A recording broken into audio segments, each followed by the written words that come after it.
ආයිබෝවන් මම අසංකරුවන් පොදුපිටිය ලීසින්හා ණයවාරිකයන්ගේ සංගමේ සභාපති.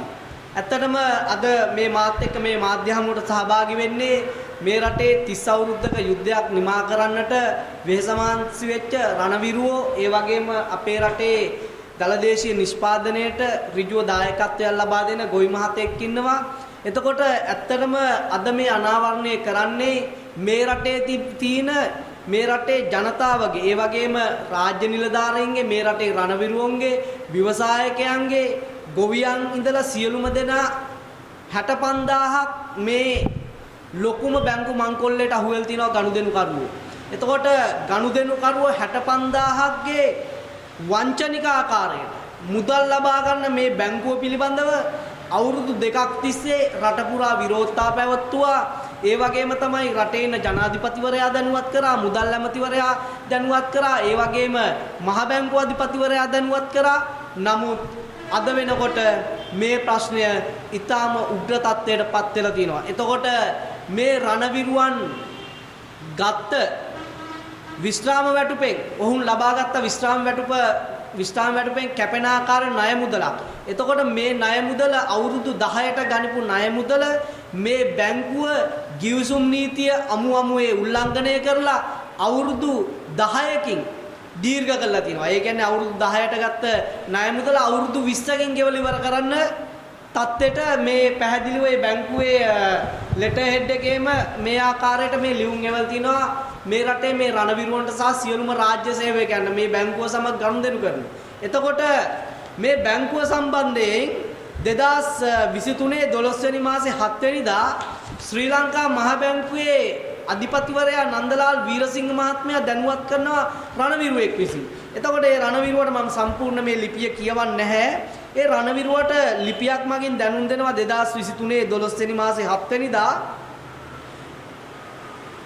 ශ්‍රී ලංකා මහ බැංකුවේ අධිපති වෙත ඍජුව පැමිණිල්ල ලැබී ඇති බැවින් මේ සම්බන්ධයෙන් අප විසින් මේ වන විටත් අත්‍යවශ්‍ය ක්‍රියාමාර්ග ගෙන ඇති බව කරුණාවෙන් දැනුම් දෙන්නෙමු.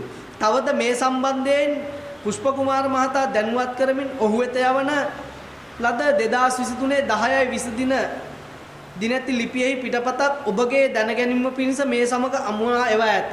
මේ කියන්නේ ශ්‍රී ලංකා මහ බැංකුව කියන්නේ 2023 12 වෙනි මාසේ 7 වෙනිදා. එතකොට මේ ඇවිල්ලා 2025 10 වෙනි මාසේ 25 වෙනිදා.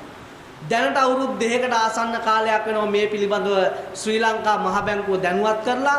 හැබැයි මහ බැංකු නිලධාරීන් නිදාගෙන වගේ ඉන්නේ. එතකොට නන්දලාල් වීරසිංහට අපි ලිපි කිහිපයක් පහුගිය දවස්වල යවුවා. ඒකට ප්‍රතිචාර හැටියට හුවෙවල් තිබ්බේ මේ අදාළ බැංකුවේ විධායක නිලධාරීවරයා ගිහිල්ලා හම්බ වෙන්න කියලා. එතකොට නන්දලාල් වීරසිංහ මහත්මයා කියන්නේ හොරාගේ අම්මගෙන් පේන අහන්නද මේ රටේ අමුවේ බිලියන ගණන් මේ රටේ රාජ්‍ය සේවකයා ඇතුළු මේ විශ්‍රාමික ආබාධ වලට ලක් වෙච්ච අහිංසක රණවිරුවන්ගේ ලක්ෂ ගණන් මුදල් හොරා කරනවා. මේ මෙතන ඉන්න රණවිරුවෙක් ඉස්සරහා ඔහුගේ මේ වාරික අවුරුදු 10කට වැඩි කරාම ලක්ෂ 73ක් වැඩිපුර ලබා ගැනීමට මේ බැංකුව ලියුම් ගෙවල් තියෙනවා. එතකොට මේවට ඇස්කම්පියන් ඉන්නේ මේ මහ බැංකු නිලධාරීන්ටත් මේ ආයතනයෙන් සන්තෝෂම් ලැබෙනවා දෝ කියන බරපතල සැකය අපට සංගමයක් හැටියට මතුවෙනවා. එතකොට මේ පිළිබඳව මේ වෙන විට රටේ ජනාධිපතිවරයා දැනුවත් කරලා තියෙනවා.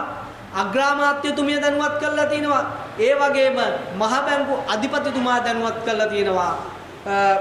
පාර්ලිමේන්තුවේ විපක්ෂ නායකතුමා දැනුවත් කරලා තියෙනවා. හැබැයි මේ කිසිම කෙනෙක් මේ බැංකුව පිළිබඳව අබමල් රේණුවක ක්‍රියාමාර්ගයක් අරගෙන නැහැ. ඒ වගේම තමයි ඇතැම් රාජ්‍ය නිලධාරීන් මේ බැංකුව පිළිබඳව කතා කරන්නත් බයයි. ඒක නිසා අපි මේ රටේ මේ සියලුම රණවිරුවෝ ඇතුළු අපි වෙනුවෙන් දිවි පරදුවට තවල අවුරුදු 30ක් යුද්ධ කරපු රණවිරුවෝ වෙනුවෙන් අපි කොන්දේසි විරහිතව සංගමයක් හැටියට පෙනී ඉන්නවා. ඒ වගේම තමයි අපි ඉතා කඩිනමින් අනිවාර්යයෙන්ම මේ රටේ උත්තරීතර අධිකරණයට යන්න සූදානම්. අධිකරණයට ගිහිල්ලා අනිවාර්යයෙන්ම අපි මොහුන්ගේ මේ පඩිය මොහුන්ගේන විශ්‍රාමික වැටුපෙන් කපා ගන්න එක අනිවාර්යයෙන්ම අධිකරණ නියෝගයක් මගින් අපි අනිවාර්යයෙන්ම අත්හිටවන්නට මුල් අවස්ථාවේම කටයුතු කරන අපි නඩුව පිළිබඳව වැඩි විස්තර කියන්නේ නැහැ මාධ්‍යයට. අපි මේ නන්දලාල් වීරසිංහ මහත්මයාට කියන්නේ ඉතා ඕනෑකමින් ඔබතුමා මැදිහත් වෙලා මේ බැංකුව කරන මේ අනීතික ක්‍රියාව නවත්තන්නට කටයුතු කරන්නට ඕනේ. ඒක නිසා ඒ වගේම තමයි මම ජනාධිපතිවරගෙන් ඉල්ලනවා මේ රටේ මේ රාජ්‍ය නිලධාරීන් මේ රණවිරුවෝ මේ රටේ පුද්ගලික අංශයේ රැකියා කරන නිලධාරීන් ඒ වගේම මේ රටේ ව්‍යවසායකයෝ මේ රටේ දලදේශීය නිෂ්පාදනයට 52% දායකත්වයක් ලබා දෙන්නේ මේ රටේ මේ ව්‍යවසායකයෝ ව්‍යාපාරිකයෝ. හැබැයි අද මේ මිනිස්සු ඔක්කොම මේ බැංකුවෙන් ගත්ත ණය නිසා කබලෙන් ලිපට වැටලා උන් හිටි තැන්න හිමි වෙලා තින්නේ. ඒක නිසා ජනාධිපතිතුමාගේ නිතා ඕනෑකමෙන් ඉල්ලනවා ඉතා කඩිනමින් මේ බැංකුව පිළිබඳව ක්‍රියාමාර්ගයක් ගන්නට ඕනේ. අපි දැක්කා ඊයේ දිනේදීත් ඇතැම් ප්‍රදේශවල උද්ඝෝෂණ ක්‍රියාත්මක කරනවා මේ බැංකු සම්බන්ධයෙන්.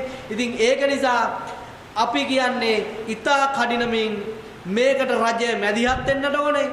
අපි සංගමයක් හැටියට නොවැම්බර් මාසේ මුල් සතිය වෙද්දී අපි අනිවාර්යයෙන්ම මේ රටේ උත්තරීතර අධිකරණයේ පීඨ ලබා ගන්නවා. මේ රටේ මේ බැංකුවෙන් අසාධාරණ ලක් වෙච්ච 65000කට ආසන්න ප්‍රමාණයක් මේ වෙනකොට ඉන්නවා. අපිට සංගමයට සෑහෙන මේ වෙද්දී ලියුම් එවල් තියෙනවා. එතකොට අපි ලීසින් හා ණය වාරික ගවන්නන්ගේ සංගමයේ හැටියට අනිවාර්යයෙන්ම මේ දෙයට අපි මැදිහත් වෙනවා. අපි කිසිම විටක පසුබට වෙන්නේ නැහැ මේ බැංකුවට විරුද්ධව නීතිමය පියවර ගන්න.